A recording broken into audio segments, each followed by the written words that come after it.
আজকে আমরা চাচল কলেজ এবং ব্লকের পক্ষ থেকে ব্লক টিএমসিপির পক্ষ থেকে আমরা আজকে পথে নেমেছি।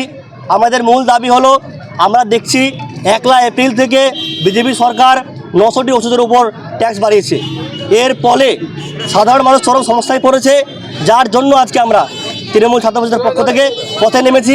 আমরা প্রতিবাদ জানাচ্ছি, এভাবে একের পর এক ট্যাক্স চাপিয়ে সাধারণ মানুষকে সমস্যায় ফেলছে।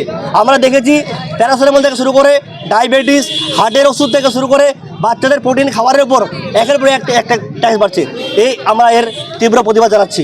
জীবনদায়ী ওষুধের কি দাম বাড়ছে, মানে ক্যান্সার থেকে শুরু প্রত্যেকটি প্রায় 900টির উপর ওষুধের উপরে ট্যাক্স চাপিয়েছে বিজেপি সরকার। মধ্যবিত্তদের তাহলে এর ফলে সমস্যা হচ্ছে, যারা খেটে খাচ্ছে, যারা সাধারণ মানুষ, যারা দিনমজুর, যারা শ্রমিক, যারা কৃষক তাদের।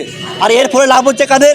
বিজেপির কয়েকটা বন্ধু, কয়েকটা গোষ্ঠীদের, যারা আদানি আম্বানি গ্রুপ, তাদের লাভ হচ্ছে। তাদেরকে লাভ পাইয়ে দেওয়ার জন্য গরিব মানুষের রক্ত চুষে নিচ্ছে।